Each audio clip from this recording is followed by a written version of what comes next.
joyful, loving, and critical, even when they are reflecting on the most difficult, intimate questions of family life, home, and kinship. Set aside today's anxiousness and paranoia about whether the correct concepts and phrases are being used, and we may be able to learn from the context of trust that was transacted. In other words, this discussion provides a practical pedagogic example to a radical culture that is now less able to manage the internal disagreements that inevitably arise along generational, gendered, and tactical lines. The evident discipline and formality of the conversational format command the close attention of listeners who are invited to appreciate the tone and timbre of these interlocked voices in the same spirit with which the participants listened carefully to each other. Counterpoint their existential duet with the classic soulful declamations of Donnie and Roberta, Aretha and Benson, or Bobby Womack and Patti LaBelle, and you will begin to see the effort concealed behind a sheen of apparent ease.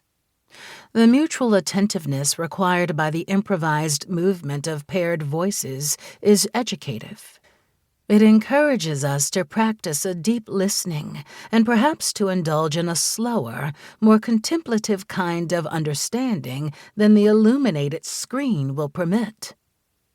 Contemporary listeners may have to do a little bit of translation. The U.S.-centric liturgy of generic internet-friendly identity talk is entirely absent. It was not a factor when these dialogues took place. There are no casual invocations here of either privilege or victimage. The common sense that projects intersectionality into political ontology is challenged implicitly. It is answered with an alternative rendering of intersectional analysis as a vital, dynamic method capable of illuminating the struggle critically to interpret a forbiddingly complex world so that it might be altered for the better. That optimistic approach means grasping how, in Hall's terms, different contradictions and conflicts become articulated together in specific historical and economic circumstances. As globalization intensified, African American culture was acquiring new kinds of value far from the conditions and the people that produced it. Its custodians and brokers, mostly drawn from the generation that has desegregated elite U.S. educational institutions, were finding a new voice and encountering an unprecedented degree of media attention.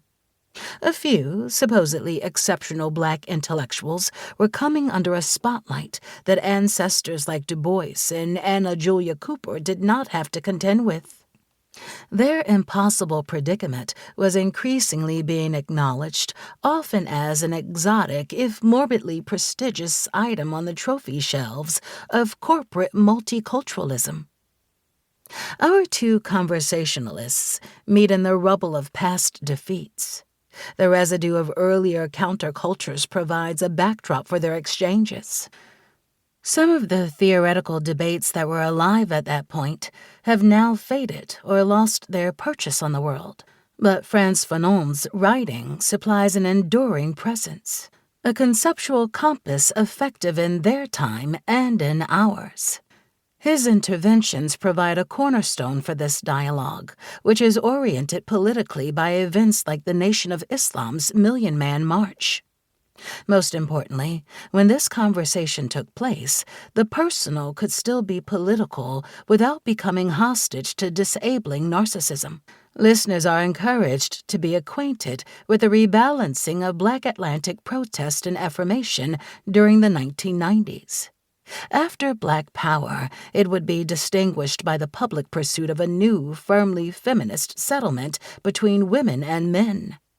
Sternly conscious of class relations, sexualities, and gender, these speakers were bonded by their shared commitment to explore what that emergent arrangement would involve. These are intellectuals connected by their opposition to inertia-inducing anti-intellectualism. But their conversation is built, above all, upon common determination to find ways of acting politically that are in tune not only with feminist standpoints, but also with a dogged feminist insistence.